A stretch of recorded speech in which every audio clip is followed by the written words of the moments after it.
ایک بندے کو خواب آیا کہ وہ ایک جنگل میں ہے، بیابان جنگل، اور وہ اس میں بالکل تنہا ہے، اکیلا ہے، کوئی نہیں ہے اس جنگل میں۔ اور اچانک سے اس کے پیچھے ایک شیر لگ پڑتا ہے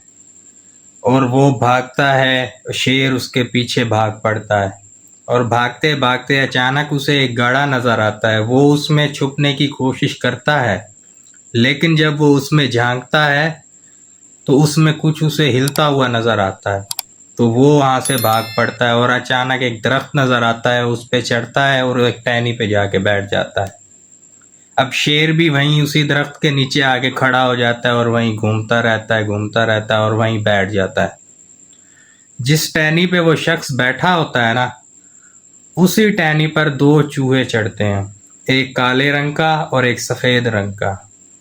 جو پہلے سفید رنگ والا ہوتا ہے وہ اسی ٹہنی کو کاٹنا شروع کرتا ہے۔ جب وہ کاٹ کاٹ کے تھکتا ہے تو کالے والا شروع ہو جاتا ہے، وہ تھکتا ہے تو سفید شروع ہو جاتا ہے، وہ اس ٹہنی کو کاٹنا شروع کرتے ہیں۔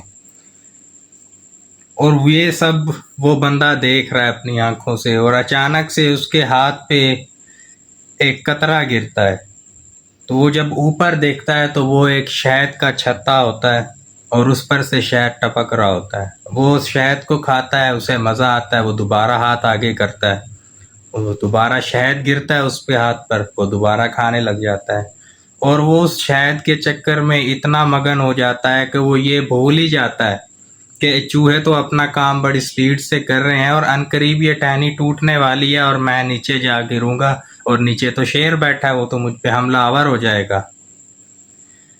اور دیکھتے ہی دیکھتے اچانک سے ٹہنی ٹوٹی اور وہ بندہ نیچے گرا اور شیر اس پہ حملہ آور ہونے ہی لگتا ہے، اس کی آنکھ کھل جاتی ہے اور وہ بندہ فوراً بھاگتا ہے کہ حضور حضور، جو اس کا شیخ ہوتا ہے، جو بابا ہوتا ہے، جو مولوی صاحب ہوتے ہیں مسجد کے، اس کے پاس جاتا ہے اور اس کو بتاتا ہے حضور یہ خواب میں نے دیکھا، مجھے اس کی تعبیر بتائیں۔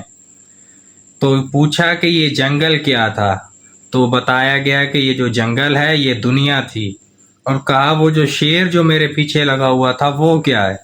تو اسے بتایا گیا کہ وہ شیر جو ہے وہ موت کا فرشتہ تھا، اور بتایا گیا کہ وہ جو ٹہنی تھی وہ ٹہنی کیا ہے،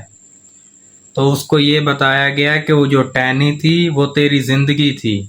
اور جو کالے اور سفید چوہے تھے وہ کیا تھا، وہ دن اور رات تھے۔ جب سفید چوہا اپنا کام کر کے تھک جاتا، دن ڈھل جاتا اور پھر رات آ جاتی، یہ سفید اور کالے چوہے دن اور رات تھے۔ اور کہا کہ یہ جو شہد اوپر سے ٹپک رہا تھا اور میں جو اس سے اتنا لطف اندوز ہو رہا تھا کہ میں تو بھول ہی گیا تھا کہ یہ ٹہنی ٹوٹنے والی ہے اور نیچے شیر بیٹھا ہے، تو اسے بتایا گیا کہ وہ جو شہد جو ٹپک رہا تھا جس میں تو اتنا مگن ہو گیا، وہ دنیا کی لذتیں تھی، دنیا کی رنگینیاں تھی، جس میں انسان کھو جاتا ہے، جس کو کھوتا ہے اس رنگینیوں میں، اور وہ انسان اپنی موت بھول جاتا ہے۔ کہا کہ وہ جو کھڈا تھا جس میں کچھ ہلتا ہوا مجھے نظر آ رہا تھا وہ کیا تھا، تو کہا گیا کہ یہ تیری قبر ہے، اور کہا کہ وہ جو ٹہنی تھی وہ کیا ہے، وہ ٹہنی تیری زندگی تھی، جو چوہے لگاتار کاٹتے جا رہے تھے اور تیری زندگی کے ایام کم ہوتے جا رہے تھے۔ اب تیری آنکھ کھل گئی ہے تو بیدار بھی ہو جا، کہ اس دنیا میں ایسے اعمال کر کے جا کہ جب تجھے اس گڈھے میں ڈالا جائے تو تیرے لیے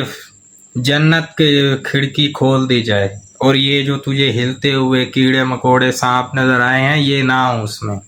ایسی زندگی گزار، بیدار ہو جا، نماز پڑھ، روزہ رکھ، قیام کر، اللہ کو راضی کر،